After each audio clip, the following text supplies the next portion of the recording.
Hola, soy Sofía, y pasé los 2 años más importantes de mi juventud cuidando a mi prometido, quien supuestamente estaba al borde de la muerte, solo para descubrir que su enfermedad era la mentira más cruel que jamás me habían contado.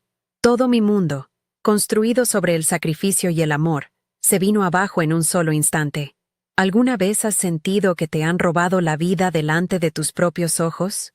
Antes de contarte el momento exacto en que una extraña en el aeropuerto me dio la clave que lo cambiaría todo, déjame un comentario diciéndome desde dónde me estás viendo y suscríbete al canal. Créeme, no querrás perderte lo que pasó cuando regresé a casa esperando encontrar a un hombre enfermo y en su lugar descubrí la verdad. Todo comenzó hace 2 años, cuando la vida de Alejandro, el hombre con el que iba a casarme, dio un giro inesperado. Los médicos no podían encontrar un diagnóstico claro para su misteriosa condición, que lo dejaba débil, postrado en cama y completamente dependiente de mí. Dejé mi carrera de marketing en pausa. Mis sueños de viajar se desvanecieron y me mudé a la opulenta mansión de su familia en Coral Gables. Pensé que lo hacía por amor, pero pronto me di cuenta de que mi papel en esa casa no era el de una futura nuera, sino el de una enfermera sin sueldo, atrapada entre paredes de mármol y una soledad que me carcomía por dentro. El lujo que me rodeaba era un recordatorio constante de todo lo que yo no tenía. Libertad. Su madre, Isabela, era la directora de esta orquesta de manipulación. Con una sonrisa gélida y palabras cuidadosamente elegidas, me recordaba constantemente mi deber como la prometida devota. Sofía, querida, Alejandro tuvo una noche terrible. No creo que sea prudente que salgas con tus amigas hoy, decía, mientras ajustaba su collar de perlas y planeaba su próxima salida a una gala benéfica. La injusticia era silenciosa pero aplastante. Mientras yo pasaba mis días cambiando sábanas y leyendo en voz alta junto a una cama, el resto de la familia continuaba con sus vidas de lujo sin interrupciones. Los autos de alta gama, como el Porsche de su hermano o el Mercedes de Isabela, entraban y salían por la puerta principal, mientras yo me sentía cada vez más invisible, una pieza funcional dentro de su elaborada farsa. El aislamiento se convirtió en mi estado natural. Cada vez que surgía una oportunidad para mí, una pequeña luz de esperanza, la enfermedad de Alejandro empeoraba milagrosamente. Una entrevista de trabajo, un café con una vieja amiga, incluso una simple ida al cine, todo era cancelado por una crisis repentina. Mis amigos dejaron de llamar, asumiendo que siempre estaría ocupada. La mansión, con sus jardines perfectamente cuidados y su piscina resplandeciente, se sentía más como una prisión dorada. Tenía 26 años, pero sentía que mi juventud se estaba consumiendo en pasillos silenciosos, con el único sonido del respirador artificial que, según ellos, mantenía a Alejandro con vida. Era una existencia suspendida, una vida en pausa por un amor que exigía todo y no daba nada a cambio. Para mí, Alejandro era un mártir. Lo veía tan frágil, tan dependiente. Sus ojos me miraban con una tristeza que me partía el alma, y yo creía ciegamente en su sufrimiento. Le preparaba sus comidas, me aseguraba de que tomara docenas de pastillas a sus horas exactas, y pasaba noches en vela a su lado cuando tenía fiebre. Recuerdo cómo su mano, siempre fría, buscaba la mía en la oscuridad, y yo sentía que mi presencia era lo único que lo anclaba a este mundo. Me convencí de que este sacrificio era la prueba máxima de mi amor, que ninguna otra mujer habría hecho lo que yo estaba haciendo. Estaba tan inmersa en mi papel de salvadora, que no me di cuenta de que la persona que realmente necesitaba ser salvada era yo. Después de 2 años de esta rutina asfixiante, ocurrió algo inesperado. Una prestigiosa firma de marketing en Nueva York, a la que había aplicado antes de que todo esto comenzara, me contactó. Habían quedado impresionados con mi antiguo portafolio y querían entrevistarme para el puesto de mis sueños. Por primera vez en mucho tiempo, sentí una chispa de la antigua Sofía, la mujer ambiciosa y llena de vida que había sido. Era una oportunidad única, una vía de escape. Con un nudo en el estómago, se lo conté a Alejandro y a su madre. Isabela me miró con desaprobación, pero Alejandro, con lágrimas en los ojos, me dijo que debía ir, que no podía permitir que él arruinara mi futuro. Su aparente generosidad solo aumentó mi sentimiento de culpa. La mañana del vuelo, la tensión en la casa era casi palpable. Hice mi maleta con una mezcla de euforia y una culpa terrible que me oprimía el pecho. Cada prenda que doblaba se sentía como una traición. Isabela no me dirigió la palabra durante el desayuno. Simplemente removía su café con una mirada que me juzgaba en silencio. Fui a la habitación de Alejandro para despedirme. Estaba pálido, con ojeras profundas, y me suplicó que no me fuera. Es solo un día, mi amor. Volveré mañana por la noche. Le prometí, dándole un beso en la frente. Mientras caminaba hacia la puerta principal, con mi boleto de avión en la mano, sentí como si estuviera escapando de una condena, pero el peso de sus ojos tristes me seguía a cada paso. Justo cuando el taxi que me llevaría al aeropuerto de Miami esperaba en la entrada, escuché un golpe sordo desde la planta de arriba, seguido de un grito ahogado de Isabela. Corrí escaleras arriba para encontrar a Alejandro en el suelo, convulsionando, con los ojos en blanco. El pánico se apoderó de la escena. Isabela, con una calma aterradora, llamó al médico de la familia mientras yo intentaba sostener a Alejandro, sintiendo cómo mi sueño se desmoronaba en mis manos. «No puedes irte ahora, Sofía», dijo Isabela, mirándome fijamente. «Él te necesita. Tu lugar está aquí». No fue una petición, fue una orden. Y yo, una vez más, obedecí. El taxi se fue, y con él, mi última oportunidad de tener una vida propia. Esa tarde, después de que el médico viniera y le administrara un sedante a Alejandro, la casa quedó en un silencio sepulcral. Él dormía pacíficamente en su cama, como si nada hubiera pasado.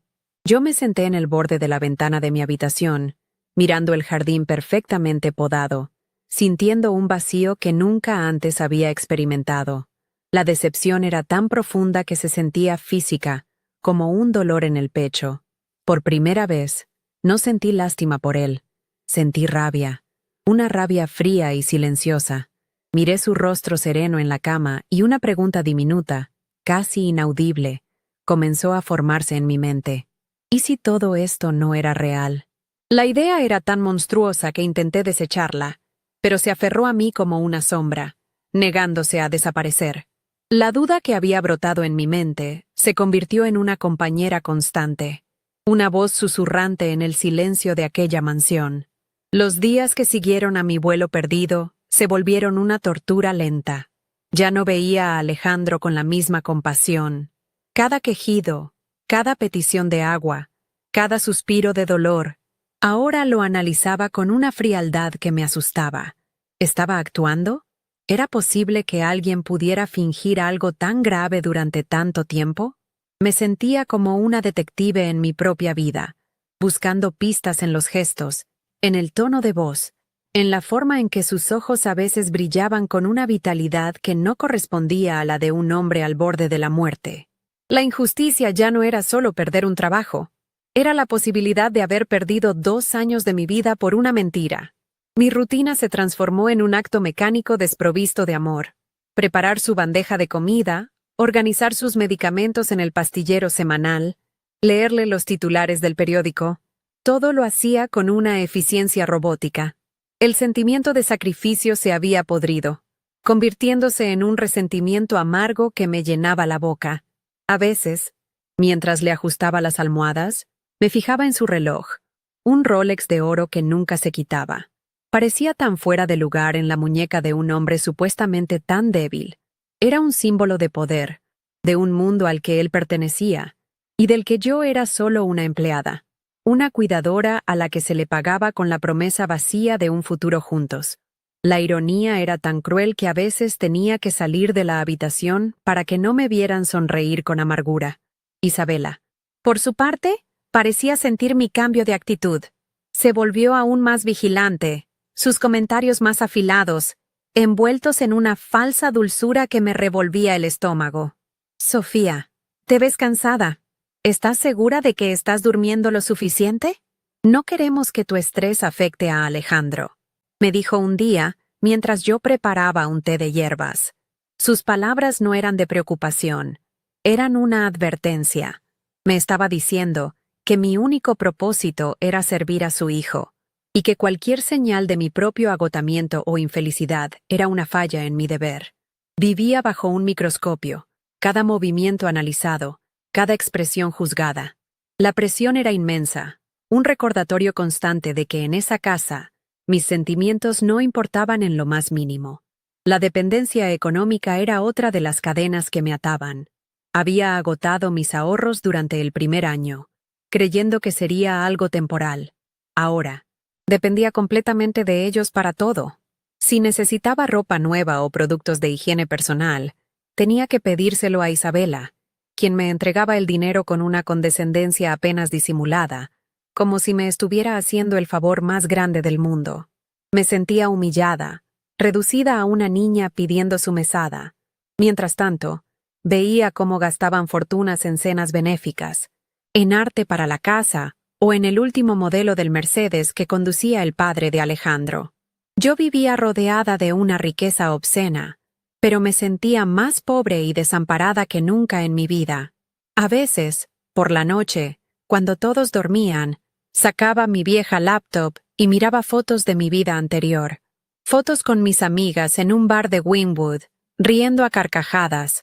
Fotos de mi antiguo apartamento, pequeño y desordenado, pero mío. Fotos de mi graduación, con mi diploma en la mano y una mirada llena de sueños y ambiciones. Cada imagen era un puñal en el corazón, un recordatorio de la mujer vibrante y autónoma que había sido. ¿En qué momento me había perdido a mí misma tan completamente? ¿Cómo había permitido que el amor me borrara de esa manera? La rabia que sentía no era solo hacia ellos, sino también hacia mí, por haber sido tan ciega, por haber entregado mi poder de una forma tan ingenua. Un fin de semana, Alejandro tuvo uno de sus días buenos. Se sentó en la cama, me pidió que abriera las cortinas para que entrara el sol, y habló con una lucidez que no le había visto en meses. Habló de nuestro futuro, de la casa que compraríamos en Key Biscayne cuando él se recuperara, de los hijos que tendríamos. Por un instante, una parte de mí quiso creerle, el deseo de que todo fuera real, de que mi sacrificio no hubiera sido en vano. Era tan fuerte que casi ahogó mis sospechas. Le sostuve la mano, sintiendo un calor familiar, y por unas horas volví a ser la prometida enamorada, la que creía en los milagros y en la fuerza de nuestro amor. Fue un respiro peligroso, una tregua que solo sirvió para que el siguiente golpe fuera aún más devastador. Esa misma noche, la farsa se reanudó. Desperté con sus gritos. Decía que no podía respirar, que sentía un dolor agudo en el pecho. Isabela entró corriendo a la habitación, con el rostro perfectamente compuesto para la crisis. Llamaron al médico de la familia, quien llegó en menos de 20 minutos, como siempre. Le administró una inyección, y Alejandro se calmó al instante, mientras el médico hablaba en susurros con Isabela en el pasillo. Ella me lanzó una mirada que lo decía todo. «¿Ves, Sofía? Esto es lo que pasa cuando bajas la guardia. Él depende de ti por completo». Era un ciclo de manipulación perfectamente diseñado. Me daban una migaja de esperanza para luego arrebatármela y reforzar mi sentimiento de culpa y obligación. Pero esa noche algo fue diferente. Mientras recogía la jeringa vacía que el médico había dejado en la mesita de noche, noté algo. Era solo una solución salina. No había ningún medicamento potente, ningún sedante fuerte, solo agua con sal. Lo sé porque mi madre era enfermera y de niña me enseñó a reconocer ese tipo de cosas. Mi corazón empezó a latir con fuerza. ¿Era posible? ¿Le estaban inyectando un placebo para mantener la apariencia de un tratamiento médico? La idea era tan retorcida, tan malvada, que me costaba procesarla. Guardé la jeringa en el bolsillo de mi bata, sintiendo el plástico frío contra mi piel. Ya no era una sospecha. Era el comienzo de una certeza aterradora. A partir de ese momento, me convertí en una espía en mi propia casa. Empecé a prestar atención a los detalles que antes ignoraba por el dolor o el agotamiento. Noté que las llamadas crisis de Alejandro siempre coincidían con algún plan que yo tuviera, por pequeño que fuera. Un café con una amiga, una llamada de trabajo, incluso mi intención de ir a la biblioteca. También empecé a escuchar a escondidas las conversaciones de Isabela. Una tarde, la oí hablar por teléfono con su hermana, riendo. No te preocupes, la tenemos justo donde la queremos. Sofía no irá a ninguna parte. Alejandro sabe exactamente qué hacer para mantenerla aquí, dijo. El aire se me heló en los pulmones. No era solo una mentira, era un plan conspirado, una estrategia deliberada para anularme. La tristeza que había sentido durante 2 años se evaporó por completo, dejando en su lugar un hielo afilado. La rabia se transformó en una determinación fría y absoluta. Ya no se trataba de salvar mi carrera o mi juventud, se trataba de salvar mi propia alma, de recuperar mi identidad de las garras de esas personas. Dejé de llorar por las noches. En su lugar, empecé a planear. Necesitaba pruebas, algo irrefutable que expusiera su engaño no solo ante mí, sino ante el mundo. No sabía cómo lo haría, pero sabía que no podía seguir siendo la víctima pasiva de su teatro cruel. La mujer ingenua y sacrificada había muerto. En su lugar, estaban haciendo a alguien que ellos no esperaban. Una mujer que iba a luchar por su verdad. Mi oportunidad llegó de la forma más inesperada. Una semana después, recibí un correo electrónico. La empresa de Nueva York, impresionada por mi portafolio inicial, me ofrecía una segunda oportunidad para la entrevista, esta vez por videoconferencia en 3 días. Era una señal. El universo me estaba dando una última salida, pero esta vez yo no iba a dejar que me la quitaran. Le dije a Alejandro y a Isabela que una vieja amiga de la universidad se casaba en Orlando y me había pedido que fuera su dama de honor de último minuto. Era una mentira, pero una mentira necesaria para comprar mi libertad. Reservé una habitación de hotel cerca del aeropuerto de Miami, no un boleto de avión. Mi plan no era irme. Mi plan era volver cuando menos me lo esperaran. La mentira sobre la boda de mi amiga fue sorprendentemente fácil de vender. Empaqué una pequeña maleta de mano con solo lo esencial, actuando como la amiga devota que se apresuraba a un evento de último minuto. Isabela me observaba desde el umbral de la puerta, con sus ojos de halcón analizando cada uno de mis movimientos. No dijo nada, pero su silencio era más ruidoso que cualquier acusación. Alejandro, por su parte, desempeñó su papel a la perfección. Me tomó la mano, susurrando lo mucho que me extrañaría y cómo esperaba que me divirtiera, aunque fuera por un momento. Su actuación era tan convincente que por un segundo casi me sentí culpable por mi engaño, pero entonces recordé la jeringa con solución salina y la conversación que había escuchado, y la culpa se convirtió en un combustible helado que endureció mi determinación. La despedida fue una repetición macabra de la última vez, pero el guión interno había cambiado por completo. Ya no era la prometida con el corazón roto, dividida entre el deber y el deseo. Era una actriz en el papel de su vida. Me incliné para besar su frente, sintiendo su piel falsamente febril bajo mis labios. «Cuídate mucho. Llama si necesitas algo», le dije, con una voz que logré mantener estable. Cada palabra era una mentira calculada, una pieza más en el tablero de ajedrez que yo estaba empezando a controlar. Al salir de la habitación, sentí su mirada y la de su madre clavadas en mi espalda. No me di la vuelta. Sabía que si lo hacía, verían la verdad en mis ojos. No me iba a una boda, me iba a la guerra, y planeaba regresar para quemar su reino de mentiras hasta los cimientos. El sonido de la puerta principal cerrándose detrás de mí fue como el de una celda de prisión abriéndose. El aire de la tarde en Coral Gables, húmedo y perfumado por las flores, nunca se había sentido tan liberador. El taxi que había pedido me esperaba al final del camino de entrada bordeado de palmeras. Mientras el coche se alejaba, miré por la ventanilla trasera la imponente fachada de la mansión. Durante 2 años, esa casa había sido mi mundo entero, mi santuario y mi jaula. Ahora, al verla hacerse más pequeña en la distancia, No sentí nostalgia ni tristeza. Sentí el alivio crudo y visceral de un prisionero que ve la luz del sol por primera vez después de una larga condena. El peso de sus expectativas, de su enfermedad fabricada, comenzó a disiparse, pero fue reemplazado por la ansiedad punzante de lo que estaba a punto de hacer. Le di al conductor la dirección de un modesto hotel cerca del Aeropuerto Internacional de Miami, no la terminal de salidas. Mi plan requería una base de operaciones, un lugar neutral donde pudiera pensar con claridad, lejos de su influencia. Durante el trayecto, mi mente era un torbellino. ¿Y si me había equivocado? ¿Y si había una explicación lógica para todo? La duda es una enredadera traicionera que se aferra a la más mínima grieta de incertidumbre. Me obligué a recordar la voz de Isabela en el teléfono, su risa mientras hablaba de tenerme justo donde querían. No estaba loca. Mi intuición me había estado gritando durante meses, y finalmente estaba aprendiendo a escucharla. Estaba aterrorizada, pero por primera vez en mucho tiempo, sentía que tenía el control de mi propio destino, por incierto que fuera. Registrarme en el hotel fue un acto surrealista de normalidad.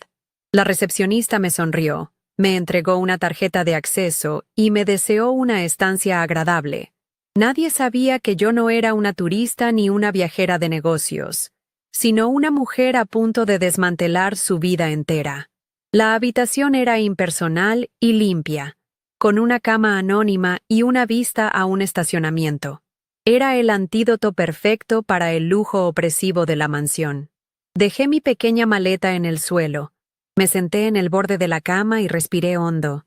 El silencio era absoluto.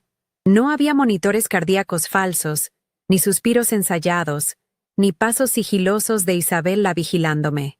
Saqué mi laptop, la abrí y vi el correo electrónico de la entrevista. Era real. Mi otra vida, la vida que me habían robado, todavía me estaba esperando. Esa noche, justo cuando empezaba a repasar mis notas para la entrevista, mi teléfono vibró. Era Isabela. Mi corazón dio un vuelco. Contesté, tratando de que mi voz sonara casual y alegre. Hola, Isabela. Acabo de llegar al hotel en Orlando. Hubo una pausa. Qué bien, querida. Solo llamaba para ver cómo estabas. ¿Cómo está la novia? ¿Está emocionada? Cada pregunta era una trampa. Tuve que inventar detalles sobre la marcha. El nombre del hotel, el color de los vestidos de las damas de honor, el nerviosismo de mi amiga ficticia. Sentía su sospecha a través del teléfono, una presencia fría y palpable. Me preguntó por el ruido de fondo, y le dije que estaba cerca de una autopista. Fue la llamada más tensa de mi vida, un duelo de voluntades librado en susurros y mentiras. Colgué el teléfono con las manos temblorosas. Casi me había descubierto. Su llamada no era de cortesía. Era una prueba, un intento de verificar mi historia, de asegurarse de que su marioneta seguía bajo control. La audacia de su manipulación me dejó sin aliento y, al mismo tiempo, borró cualquier ápice de duda que me quedara. La ira reemplazó al miedo. ¿Cómo se atrevían? ¿Cómo se atrevían a tratarme como una tonta? ¿A jugar con mi vida de una manera tan cruel y egoísta? Esa llamada fue el punto de inflexión definitivo. Ya no se trataba solo de recuperar mi carrera. Se trataba de reclamar mi dignidad. Me levanté y me miré en el espejo. La mujer que me devolvía la mirada estaba asustada. Sí, pero sus ojos ardían con una furia que no había sentido nunca. Estaba lista. A la mañana siguiente, me preparé para mi entrevista por videoconferencia, como si me preparara para una batalla. Me puse el traje sastre que había guardado en el fondo de mi armario durante 2 años. Me maquillé con cuidado, no para ocultar mis ojeras, sino para acentuar la determinación en mi mirada. Cuando encendí la cámara, no vi a la enfermera agotada y sumisa que había sido. Vi a Sofía, la estratega de marketing, la mujer que una vez tuvo un futuro brillante por delante. La entrevista fue una revelación. Las palabras fluían con facilidad. Mis ideas eran nítidas y mi pasión por mi trabajo era evidente. Por una hora, olvidé a Alejandro, a Isabela y su red de engaños. Fui yo misma de nuevo, y fue la sensación más embriagadora del mundo. Cuando terminó la llamada, supe que lo había hecho bien. Los entrevistadores parecían genuinamente impresionados. Sentí una oleada de poder, la confianza que nace de saber que eres buena en lo que haces. Ese sentimiento era mi armadura. Cerré la laptop, y con ella, cerré simbólicamente la puerta a mi pasado. El trabajo ya no era solo una posibilidad, era el faro que me guiaría fuera de la oscuridad. Me quité el traje y me puse unos jeans y una camiseta oscura. La mujer de negocios había cumplido su misión. Ahora era el turno de la detective, de la vengadora. La euforia de la entrevista se calmó, dando paso a una adrenalina fría y concentrada. El sol comenzaba a ponerse, pintando el cielo de naranja y púrpura. Era la hora. Llamé a un servicio de taxi diferente al que había usado para salir de la mansión, pidiendo que me recogieran en la esquina, lejos de la entrada del hotel. Le di al conductor la dirección, pero le pedí que se detuviera a una cuadra de distancia, en una calle lateral con poca luz. No quería que el sonido de un coche alertara a nadie. A medida que nos acercábamos a Coral Gables, los árboles familiares y las casas opulentas pasaban como fantasmas. Cada giro me acercaba más al momento de la verdad. Mi corazón latía con fuerza contra mis costillas, un tambor de guerra anunciando lo que estaba por venir. Me bajé del taxi en silencio, pagué en efectivo y observé cómo se alejaba, dejándome sola en la penumbra de la noche que se acercaba. Caminé lentamente hacia la parte trasera de la propiedad, el corazón en la garganta, lista para mirar a través de la ventana y descubrir la verdad, sin importar cuán devastadora fuera. La noche había caído sobre Coral Gables, envolviendo las mansiones en un silencio caro y artificial. Me movía pegada a los muros de las propiedades, el corazón martillándome en el pecho con una fuerza que me hacía temer que pudieran oírlo desde adentro. Cada farol de diseño que iluminaba un jardín perfectamente cuidado parecía un reflector buscándome, exponiendo mi plan. El aire era denso y húmedo, cargado con el perfume de los jazmines y la tensión de lo que estaba a punto de hacer. Ya no era Sofía, la prometida devota. Era una intrusa en mi propia vida, una sombra que había regresado para reclamar la verdad que le habían robado, y el teléfono en mi bolsillo se sentía tan pesado y frío como un arma. El camino de entrada de la mansión, que tantas veces había recorrido sintiéndome prisionera, ahora parecía el portal a otro mundo. En lugar de seguirlo, me deslicé por el costado, donde la oscuridad era más profunda, protegida por los setos de hibiscos que yo misma había visto podar 1000 veces. Mis zapatillas apenas hacían ruido sobre la hierba húmeda. Conocía cada rincón de ese terreno, cada punto ciego de las cámaras de seguridad que el padre de Alejandro había instalado. Durante 2 años, mi conocimiento de esa casa había sido mi jaula. Esa noche sería mi llave. Cada paso era deliberado, una mezcla de miedo y una resolución helada que nunca antes había sentido. La mujer que había huido esa mañana ya no existía. Llegué a la parte trasera de la propiedad, donde el inmenso jardín se abría hacia la piscina y la cancha de tenis. Las luces subacuáticas de la piscina proyectaban un resplandor azul y fantasmal sobre el césped, mientras que unos focos potentes iluminaban la cancha, convirtiéndola en un escenario brillante en medio de la oscuridad. Desde mi escondite detrás de una enorme palmera, el sonido me llegó primero. No era el silencio sepulcral de una casa con un enfermo terminal. Eran risas, risas claras y fuertes. El tintineo de copas y el sonido rítmico y familiar de una pelota de tenis siendo golpeada una y otra vez. Se me heló la sangre en las venas.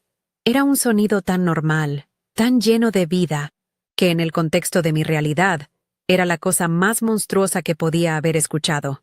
Me agaché, arrastrándome con cuidado hasta el borde de los arbustos que separaban el jardín formal de la zona de la piscina. Mi respiración era superficial, entrecortada. Tenía que verlo con mis propios ojos. Una parte de mí, la parte ingenua que se negaba a morir, todavía susurraba que podría haber una explicación, que quizás eran sus hermanos, que él seguía postrado en su cama. Pero la risa que escuché de nuevo, más cerca esta vez, era inconfundible. Era la risa de Alejandro. La misma risa que yo había creído que nunca volvería a escuchar, la que solo veía en fotografías antiguas. Y no era una risa débil o cansada. Era la risa de un hombre sano, fuerte y completamente vivo. Con las manos temblando, saqué mi teléfono del bolsillo. El sudor frío me recorría la espalda. Me asomé con cuidado por entre las hojas de un filodendro gigante. Y entonces los vi, en la terraza iluminada junto a la piscina. Isabela estaba sentada en una elegante silla de teca, sosteniendo una copa de vino blanco, charlando animadamente con su esposo. Parecía relajada, feliz, la matriarca supervisando su reino perfecto. Pero mi mirada no se detuvo en ella. Se clavó en la cancha de tenis, donde dos figuras se movían con una agilidad y energía que me dejaron sin aliento. Uno era su hermano, Diego, y el otro, vestido con un impecable conjunto deportivo blanco, era Alejandro. Mi cerebro se negó a procesar la imagen por un segundo. Alejandro no estaba pálido ni débil. Su cuerpo se movía con una gracia atlética. Sus músculos tensos mientras corría para devolver un golpe. Saltaba. Se reía a carcajadas cuando fallaba un punto y levantaba el puño con una energía vibrante cuando ganaba. El Rolex de oro en su muñeca brillaba bajo las luces, no como el accesorio de un hombre moribundo, sino como el trofeo de un conquistador. Era una actuación perfecta, pero no la del enfermo que yo cuidaba. Era la actuación de un hombre en la plenitud de su vida, un hombre que me había estado mintiendo a la cara durante 730 días. Cada recuerdo de sus quejidos, de sus manos frías, de sus ojos suplicantes, se convirtió en ceniza en mi mente.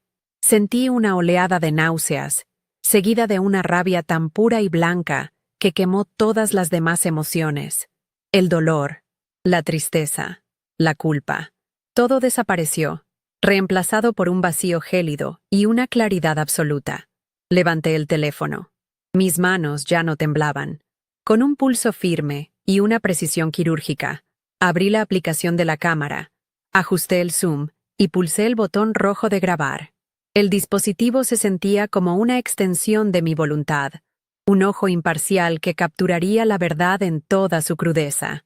Grabé su risa, sus movimientos ágiles, su vitalidad insultante. Grabé a Isabela levantando su copa en un brindis silencioso, a su padre aplaudiendo un buen punto. Grabé la escena completa de su traición. El video duró solo 45 segundos, pero contenía el peso de 2 años de mentiras.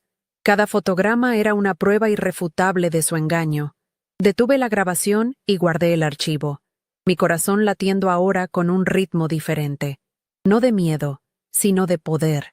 Tenía la verdad en la palma de mi mano. Por primera vez desde que había entrado en esa casa, no era yo la que estaba indefensa. Eran ellos. Se habían vuelto tan arrogantes en su engaño, tan seguros de mi sumisión, que ni siquiera se molestaron en ocultar su farsa cuando creían que yo no estaba. Ese fue su error. Subestimarme. Creer que la mujer a la que habían despojado de todo no sería capaz de levantarse. Me quedé allí, oculta en la oscuridad, por un minuto más. Observé la escena como si fuera una película. El lujo, la risa, la vida perfecta que continuaba sin mí, a costa de mí. Ya no sentía nada por el hombre que jugaba al tenis. El amor se había podrido y se había convertido en un desprecio profundo. Él no era un monstruo complicado, era simplemente un cobarde egoísta, y su madre era la arquitecta de su crueldad. Todo el sacrificio, cada noche sin dormir, cada oportunidad perdida, todo había sido para que ellos pudieran mantener su cómoda y perfecta vida sin interrupciones. La injusticia de todo aquello era tan monumental que casi me reí.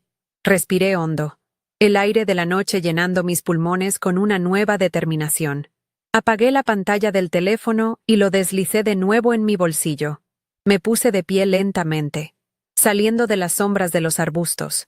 La luz de la terraza me bañó, y por un instante, me sentí completamente expuesta, pero ya no tenía miedo. El juego había terminado, y era mi turno de mover la última pieza. Comencé a caminar a través del césped perfectamente cortado, directamente hacia ellos, hacia la luz, hacia la verdad, hacia mi liberación.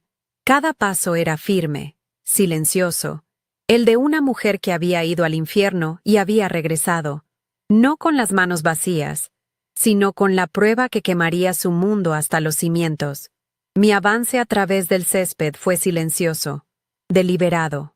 Cada paso sobre la hierba húmeda y perfectamente cortada se sentía como si estuviera reclamando un pedazo de mi propia vida.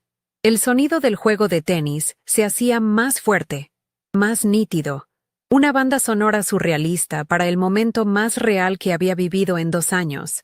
La luz de la cancha y la terraza creaba un escenario brillante, y yo era la figura que emergía de la oscuridad, la actriz no invitada que estaba a punto de interrumpir la obra. Mi corazón ya no latía con miedo, sino con el ritmo constante y poderoso de la justicia que se acerca. No había vuelta atrás. Estaba a punto de cruzar un umbral invisible, y sabía que del otro lado, nada volvería a ser igual para ninguno de nosotros. Fue Diego, el hermano de Alejandro, quien me vio primero. Su raqueta se detuvo en medio de un golpe, la confusión arrugando su frente. Siguió mi figura con la mirada mientras yo caminaba sin prisa hacia la luz, y su desconcierto fue la señal que hizo que Alejandro se girara. Su risa, una risa genuina y llena de vida que no le había escuchado en años, se cortó en seco, ahogada en su garganta. Dejó caer la raqueta, que golpeó el suelo de la cancha con un ruido sordo y plástico. La pelota de tenis amarilla rebotó 1, 2, 3 veces, y luego rodó lentamente hasta detenerse, como si el tiempo mismo se hubiera congelado. Sus ojos, antes brillantes de diversión, ahora estaban abiertos de par en par, fijos en mí, llenos de un pánico puro y primordial. El hombre sano y atlético desapareció en un instante, reemplazado por un fantasma. Isabela se puso de pie de su silla de teca, su copa de vino blanco a medio beber temblando ligeramente en su mano. Su primera expresión no fue de pánico, sino de irritación, la de una anfitriona cuyo evento perfectamente planeado había sido interrumpido. Probablemente pensó que había vuelto antes de la boda, quizás arrepentida o necesitada, pero cuando vio mi rostro, la expresión en mis ojos, su máscara de superioridad se resquebrajó. El ceño fruncido de molestia se transformó en una alarma helada. Pude ver el cálculo rápido en su mirada, la mente maestra tratando desesperadamente de entender cómo su plan perfecto se había descarrilado tan catastróficamente. Dejó la copa sobre la mesa con un chasquido agudo que rompió el silencio. En ese momento, esperaba sentir miedo, una oleada de adrenalina o la necesidad de gritar y llorar, pero no sentí nada de eso. Dentro de mí había una calma absoluta, un silencio profundo y frío. Era como si estuviera viendo una película de la vida de otra persona, y yo fuera la directora que había llegado para anunciar el final de la escena. Todo el dolor, la humillación y el sacrificio de los últimos 2 años se habían cristalizado en una sola emoción, una claridad tan afilada como un trozo de vidrio. Ya no era la víctima de su historia, era la narradora de la mía, y estaba a punto de escribir el último capítulo en mis propios términos. El poder que ellos habían ejercido sobre mí se había evaporado en el aire de la noche. Llegué al borde de la terraza de piedra y me detuve. No dije una sola palabra, simplemente los miré, uno por uno, a Alejandro, que parecía un niño atrapado en una mentira demasiado grande, su rostro pálido bajo las luces brillantes, a Isabela, cuya mandíbula estaba apretada con una furia que apenas contenía, sus ojos oscuros disparándome dagas de odio, al padre de Alejandro, que nos miraba a todos con una confusión total, ajeno al drama que su esposa e hijo habían orquestado. Dejé que el silencio se extendiera, que se volviera pesado e incómodo, obligándolos a confrontar la verdad de lo que habían hecho, reflejada en mis ojos. No había necesidad de acusaciones. Su propia culpa estaba gritando en el espacio que había entre nosotros. Lentamente, levanté el teléfono. La pantalla se iluminó en la penumbra, atrayendo sus miradas como polillas a una llama. Mi pulgar se movió con una firmeza que me sorprendió y pulsé play. El sonido llenó el silencio de la noche. No era mi voz, sino la de ellos. Su propia risa. El sonido de la raqueta golpeando la pelota. La voz de Isabela diciendo algo sobre el vino. El video que había grabado momentos antes se reproducía en un bucle cruel, un espejo digital de su traición. Sostuve el teléfono en alto, sin decir nada, dejando que la evidencia hablara por mí. La escena en la pequeña pantalla era una copia exacta de la vida que estaban viviendo, una vida construida sobre la tumba de la mía. El color desapareció por completo del rostro de Alejandro. Parecía que iba a vomitar. Su mirada saltaba de mi cara a la pantalla del teléfono y de vuelta, sus ojos llenos de un terror abyecto. Ahora sí parecía un hombre enfermo, pero su dolencia no era física. Era la enfermedad de la conciencia, el veneno de ser descubierto. Isabela dio un paso instintivo hacia adelante, su mano extendida como si fuera a arrebatarme el teléfono, a destruir la prueba, pero se detuvo a mitad de camino, dándose cuenta de la inutilidad de su gesto. Estaban atrapados. La verdad, una vez liberada, no podía volver a ser encerrada. El video seguía reproduciéndose, su risa resonando como una sentencia. Alejandro abrió la boca, como para decir mi nombre. Un sonido ahogado, un susurro que no llegó a formarse. Fue todo lo que salió. Sofía, creo que intentó decir, pero la palabra murió en sus labios. ¿Qué podría decir? ¿Qué excusa podría inventar que pudiera explicar la escena que yo había capturado? Su arma siempre había sido su supuesta fragilidad, sus palabras cuidadosamente elegidas para inspirar lástima y culpa. Pero ahora, despojado de su disfraz, estaba desnudo y sin palabras. El Rolex en su muñeca, antes un símbolo de su estatus oculto, ahora parecía una manilla, un recordatorio brillante de la jaula dorada en la que había intentado mantenerme. Fue Isabela la que recuperó la compostura primero, su pánico transformándose en una rabia glacial. La máscara de la madre preocupada se desintegró por completo, revelando el rostro duro y calculador que yo había llegado a conocer también. Sus ojos se entrecerraron hasta convertirse en dos rendijas de hielo. ¿Qué crees que estás haciendo? Siseó, su voz baja y llena de veneno. No era una pregunta, era una amenaza, un último intento desesperado por recuperar el control, por intimidarme y hacerme volver a mi lugar de sumisión. Pero sus palabras ya no tenían poder sobre mí. Eran el eco vacío de un régimen que acababa de caer. Ignoré a Isabela por completo, como si no existiera. Mi última mirada fue para Alejandro. Lo miré directamente a los ojos, y por primera vez en 2 años, él no pudo sostener mi mirada. La desvió hacia el suelo, avergonzado, derrotado. No había odio en mi mirada, ni siquiera tristeza, solo un vacío absoluto, el reconocimiento final de que el hombre del que me había enamorado nunca había existido realmente. Era un fantasma, una creación de su egoísmo y la ambición de su madre. Apagué la pantalla del teléfono, el pequeño mundo de su mentira desapareciendo en la oscuridad. Luego, sin una palabra más, me di la vuelta. Comencé a caminar, sin prisa pero sin pausa, de vuelta a través del césped, alejándome de la luz de la terraza y adentrándome de nuevo en la oscuridad protectora del jardín. No corrí, no miré hacia atrás. Podía sentir sus ojos clavados en mi espalda, pero no me importaba. El sonido de sus susurros frenéticos y acusadores comenzó a elevarse detrás de mí, pero se fue desvaneciendo con cada paso que daba. El peso de 2 años de mentiras, de sacrificio y de dolor, se estaba desprendiendo de mis hombros. Cada paso me alejaba de la mujer que había sido y me acercaba a la mujer que estaba destinada a ser. Estaba caminando hacia mi libertad, y esta vez, nadie iba a detenerme. Salí de esa propiedad sin mirar atrás ni una sola vez. Cada paso que daba sobre el asfalto del vecindario silencioso era un golpe de martillo rompiendo las cadenas que me habían atado durante 2 años. No sentí la necesidad de correr. Mi ritmo era firme, decidido. El aire de la noche, que antes me parecía sofocante, ahora se sentía fresco y limpio en mis pulmones. Llegué a la avenida principal y pedí un taxi con mi celular. Durante el trayecto de regreso al hotel anónimo cerca del aeropuerto, no lloré. Estaba extrañamente tranquila, como la calma que sigue a la tormenta más devastadora. El video en mi teléfono se sentía como un ancla, la única cosa real en un mundo que había sido una completa farsa. No era una prueba para ellos. Era la prueba para mí de que no me había vuelto loca, de que mi instinto tenía razón.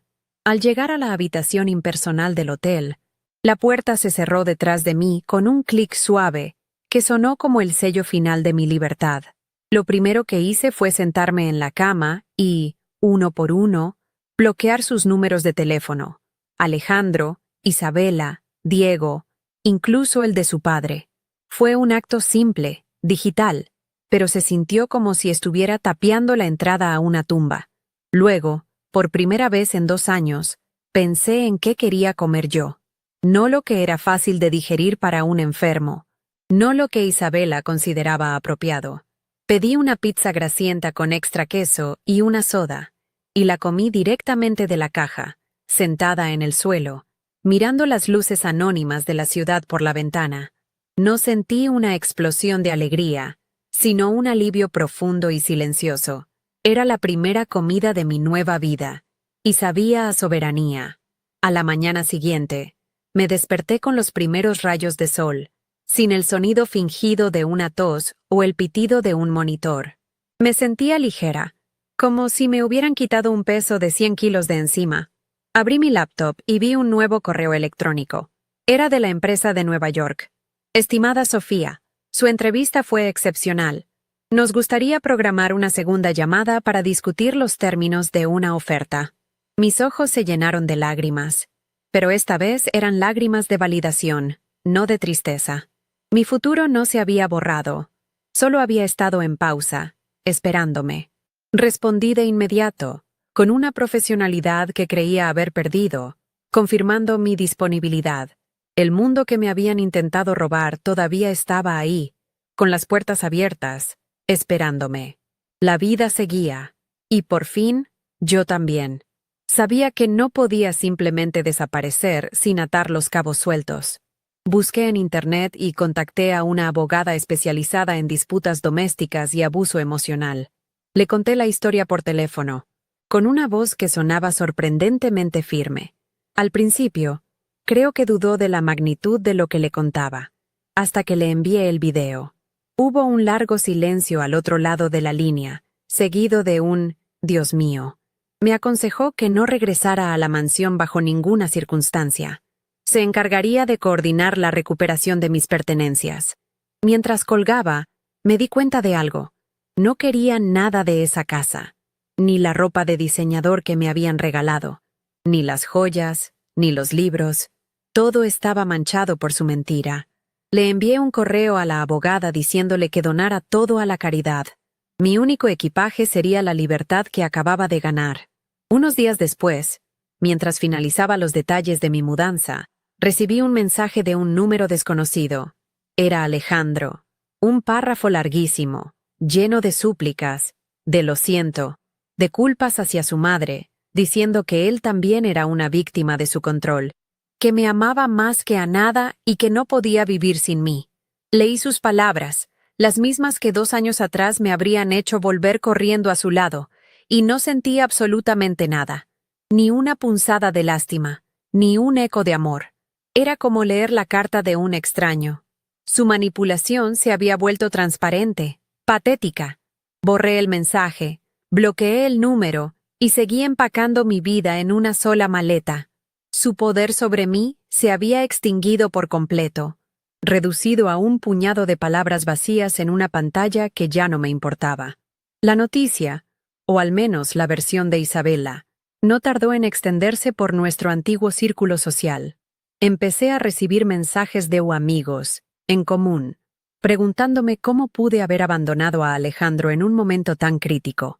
Me pintaron como la villana sin corazón que había huido ante la primera dificultad. Al principio, sentí una oleada de ira. El deseo de enviarles el video a todos y gritar la verdad. Pero luego respiré hondo, y entendí. Defenderse era seguir jugando su juego. Mi silencio era mi respuesta. La verdad tenía su propia fuerza, y yo no necesitaba ser su pregonera. Los que de verdad me conocían, esperarían a escuchar mi versión. Los demás no importaban. Decidí no publicar el video. No era un arma de venganza, era mi llave de salida, y ya la había usado. Acepté la oferta de trabajo en Nueva York sin dudarlo.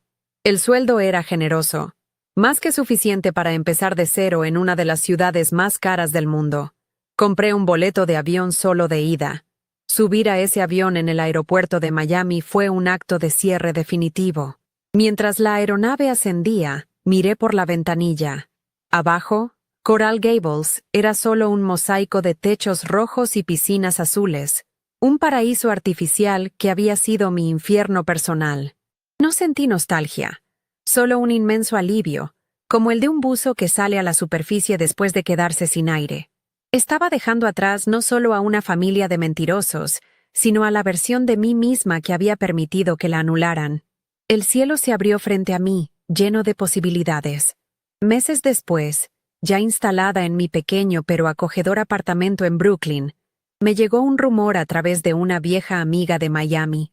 La verdad, como siempre, se había abierto paso. Alguien del personal de la casa había hablado. El escándalo en su círculo de élite fue silencioso pero devastador. El padre de Alejandro, furioso por la humillación pública y el riesgo para el apellido familiar, le había dado un ultimátum. La relación entre Alejandro e Isabela, antes una alianza inquebrantable, se había vuelto tóxica y llena de recriminaciones. La mansión se había convertido en una prisión para ellos también. Y la cancha de tenis, el escenario de su traición, permanecía siempre vacía, cubierta de hojas, un recordatorio silencioso y polvoriento de la noche en que su mundo perfecto se vino abajo. Hoy, mi vida es mía. Soy una estratega de marketing respetada en mi empresa. Viajo por trabajo. He construido un nuevo círculo de amigos genuinos y estoy aprendiendo, poco a poco, a confiar de nuevo. A veces, cuando camino por el puente de Brooklyn y veo el horizonte de Manhattan, pienso en esa noche. Pienso en la mujer que caminó a través de ese césped oscuro. Ya no siento su dolor, solo admiro su valentía. La victoria no fue exponerlos, fue reconstruirme a mí misma. Nunca necesité que el mundo supiera mi historia para validarla. Me bastó con saberla yo. La cicatriz sigue ahí, claro, pero ya no duele. Es solo el mapa que me recuerda el camino de regreso a casa, el camino de regreso a mí misma. Si conoces a alguien que necesite escuchar este mensaje de confianza en uno mismo, por favor, comparte este video. No olvides suscribirte para más historias sobre cómo encontrar tu propio camino, incluso cuando no es el que los demás esperan. Gracias por escucharme. Lo que aprendí en esos 2 años, y especialmente en esa noche, es que las peores prisiones no tienen barrotes de hierro, sino de amor, de deber y de culpa. Son jaulas invisibles que aceptamos en nombre de algo que creemos sagrado, sin darnos cuenta de que nos están ahogando lentamente. A veces, la persona que más necesita ser salvada no es la que parece frágil y enferma, sino la que está a su lado, sacrificando su propia luz para mantener encendida una llama que en realidad es falsa. Nos convencemos de que nuestro sacrificio es una prueba de amor, cuando en realidad es una lenta renuncia a nuestra propia vida. Y el primer paso para escapar es admitir que estás en una jaula, aunque esa jaula sea de oro y esté llena de promesas vacías. Todos tenemos una voz interior, una intuición que nos susurra cuando algo no está bien. Durante mucho tiempo, yo acallé la mía. La enterré bajo capas de excusas, de compasión y del deseo de creer en la historia que me estaban contando. Pensé que mis dudas eran una señal de mi egoísmo, de mi falta de fe, pero esa voz nunca se fue del todo. A veces, todo lo que se necesita es un pequeño empujón del exterior, como las palabras de una extraña en un aeropuerto, para que ese susurro se convierta en un grito imposible de ignorar. Aprendan a escuchar esa voz. Confíen en su instinto. Es la brújula más honesta que tendrán, la que les señalará el norte cuando estén perdidos en el bosque de las mentiras de otra persona, guiándolos de regreso a su propia verdad. La verdad tiene un poder increíble. Puede ser brutal. Puede destrozar el mundo que creías conocer y dejarte temblando en medio de las ruinas. Pero también es la única cosa que puede liberarte de verdad. Vivir en una mentira es como respirar aire viciado. te debilita poco a poco sin que te des cuenta, hasta que olvidas cómo se siente una bocanada de aire fresco. Cuando finalmente confronté la verdad esa noche, no fue por venganza. No necesitaba humillarlos. Necesitaba sanarme a mí. La verdadera enfermedad que había en esa casa no era la de Alejandro. Era el engaño que habían construido. Y la cura, mi única cura posible, fue abrir los ojos y aceptar la realidad, por muy dolorosa que fuera. La verdad no siempre es bonita, pero siempre, siempre te hará libre. Nos han enseñado que la fuerza es aguantar, es resistir el dolor en silencio, es sacrificarse por los demás. Pero yo descubrí que la verdadera fuerza es algo muy diferente. La verdadera fuerza es el coraje de decir basta. Es la valentía de trazar una línea en la arena y declarar que tu bienestar, tu salud mental y tus sueños también importan. Es tener el valor de alejarte de personas y situaciones que te están consumiendo, incluso si amas a esas personas o crees que las amas. La fuerza no siempre ruge.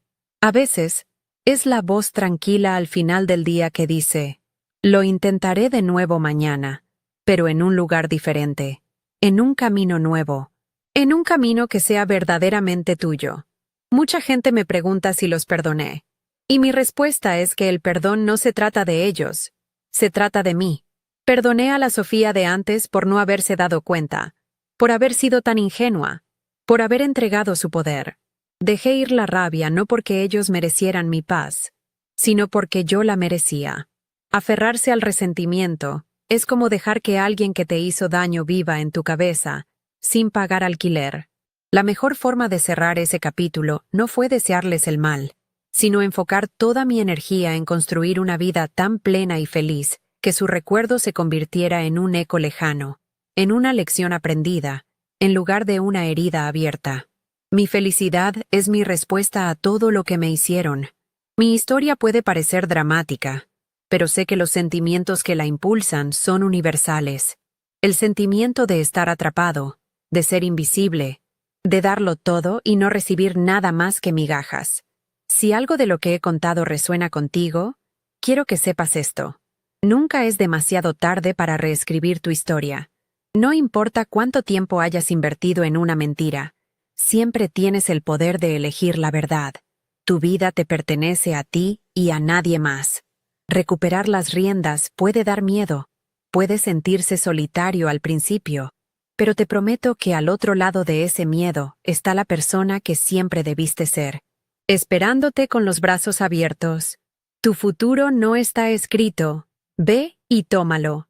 Si conoces a alguien que necesite escuchar este mensaje de confianza en uno mismo, por favor, comparte este video. No olvides suscribirte para más historias sobre cómo encontrar tu propio camino, incluso cuando no es el que los demás esperan. Gracias por escucharme.